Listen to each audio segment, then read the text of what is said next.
നമ്മുടെ ജീവിതത്തിൽ എന്തെങ്കിലും ഒരു ചെറിയ തടസ്സം വരുമ്പോഴേക്കും നമ്മൾ തളർന്നു പോകാറില്ലേ? എനിക്ക് മാത്രം എന്താ ഇങ്ങനെയെന്ന് ചിന്തിക്കാറില്ലേ? എന്നാൽ സങ്കടകരമായ ആ നിമിഷങ്ങൾക്ക് പിന്നിൽ വലിയൊരു ഭാഗ്യം ഒളിഞ്ഞിരിപ്പുണ്ടാകും. അത്തരത്തിൽ ബുദ്ധിമാനായ ബീർബൽ അക്ബർ ചക്രവർത്തിക്ക് നൽകിയ ഒരു വലിയ പാഠത്തിൻ്റെ കഥ കേട്ടാലോ? ഒരിക്കൽ അക്ബർ ചക്രവർത്തി തൻ്റെ കൊട്ടാരത്തിലിരുന്ന് ആപ്പിൾ മുറിക്കുകയായിരുന്നു. അബദ്ധത്തിൽ അദ്ദേഹത്തിൻ്റെ വിരൽ മുറിഞ്ഞു. വേദന കൊണ്ട് പുളഞ്ഞ അക്ബർ ബീർബലിനോട് തൻ്റെ വിഷമം പറഞ്ഞു. ബീർബൽ ഒട്ടും പരിഭ്രമിക്കാതെ ചക്രവർത്തിയെ നോക്കി ശാന്തമായി പറഞ്ഞു, പ്രഭു, സാരമില്ല, എല്ലാം നന്മയ്ക്കായിരിക്കും. ഇത് കേട്ടതും അക്ബറുടെ നിയന്ത്രണം പോയി. എൻ്റെ വിരൽ പോയി വേദനിച്ചിരിക്കുമ്പോൾ നീ തമാശ പറയുന്നോ എന്ന് ചോദിച്ച് അദ്ദേഹം ബീർബലിനെ അപ്പോൾ തന്നെ തടവിലാക്കാൻ ഉത്തരവിട്ടു.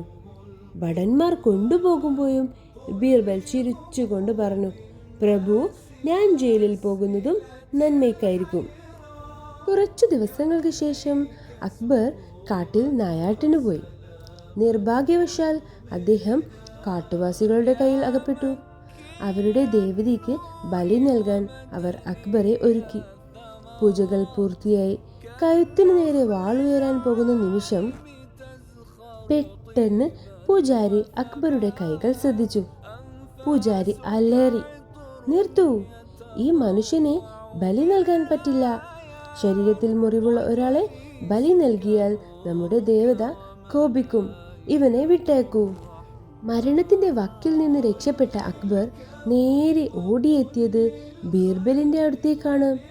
ബീർബലിനെ കെട്ടിപ്പിടിച്ച് അദ്ദേഹം പറഞ്ഞു, നീ പറഞ്ഞത് സത്യമാണ് ബീർബൽ. അന്ന് വിരൽ മുറിഞ്ഞത് കൊണ്ട് മാത്രമാണ് ഞാൻ ഇന്ന് ജീവനോടെ ഇരിക്കുന്നത്. പക്ഷേ നിന്നെ ഞാൻ ജയിലിലിട്ടതിൽ എന്ത് നന്മയാണ് ഉണ്ടായത്? ബീർബൽ പറഞ്ഞു, പ്രഭു, ഞാൻ ജയിലിലില്ലായിരുന്നെങ്കിൽ അങ്ങയുടെ കൂടെ നായാട്ടിന് വരുമായിരുന്നു. അവർ അങ്ങയെ വിട്ടയച്ചാലും മുറിവൊന്നുമില്ലാത്ത എന്നെ തീർച്ചയായും ബലി നൽകുമായിരുന്നു. അപ്പോൾ ഞാൻ ജയിലിലായതും എൻ്റെ ജീവൻ രക്ഷിക്കാനായിരുന്നു. കണ്ടോ കൂട്ടുകാരെ, നമ്മുടെ ജീവിതത്തിലും ചിലപ്പോൾ പരാജയങ്ങളോ സങ്കടങ്ങളോ വരാം. അന്നേരം നമ്മൾ തകർന്നു പോയേക്കാം. പക്ഷേ ഓർക്കുക, ദൈവം ഒരു വാതിൽ അടയ്ക്കുമ്പോൾ മറ്റൊരു വാതിൽ നമുക്കായി തുറക്കുന്നുണ്ടാകും.